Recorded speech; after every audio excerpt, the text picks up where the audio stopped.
Before thunder had a name, before lightning carved the sky, there was only the storm. And from that storm, a figure took shape. Vast, unyielding, inevitable. His footsteps shook mountains. His voice echoed like thunder. His presence turned the sea wild and the earth restless. Mortals looked upward, fearful and hopeful. For this was no ordinary storm. This was Thor. Born of Odin, all-father of the Aesir, and Jörð, the earth goddess. Thor was both sky and soil, god and giant. From his father, he inherited the might of Asgard. From his mother, the strength of the earth itself.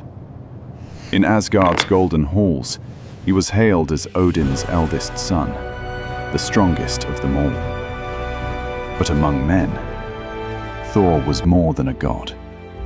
He was a protector, a name whispered on stormy nights, a shield against the dark. To the farmers of Midgard, Thor's hammer meant rain for the fields. To the fishermen, his thunder was a promise of safe return.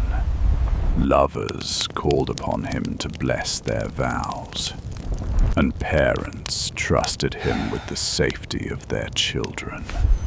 Yet when the giants stirred, when chaos threatened to break the walls of order, Thor became something else.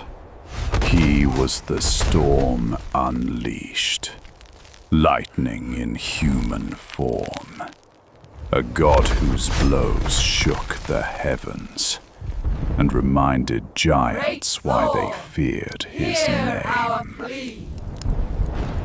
Thor was no distant king upon a throne. He was a god of the people, red-bearded, fierce-eyed, yet quick to laugh and quicker still to feast among men. In the warmth of the mead hall, he was a friend, a brother, a guest who shared in joy and struggle alike. But his temper was as swift as a storm. When wronged, his eyes blazed like lightning. His voice thundered with fury. And yet, just as quickly, the clouds would part, leaving laughter in their wake. Always in his hand, Mjölnir, the hammer of thunder. Forged by dwarves in the heart of fire, its strikes could level mountains. Yet its blessing could sanctify a birth or seal a vow. With his belt of strength and iron gauntlets, Thor's might doubled, unmatched by any living being.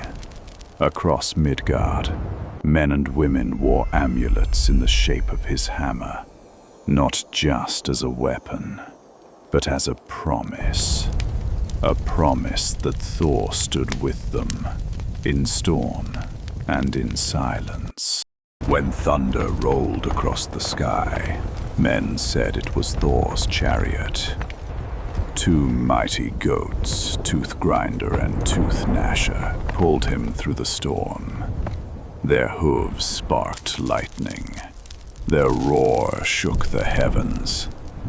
And high above, Thor laughed as he rode, the storm itself answering his call. So it was that Thor became more than a god.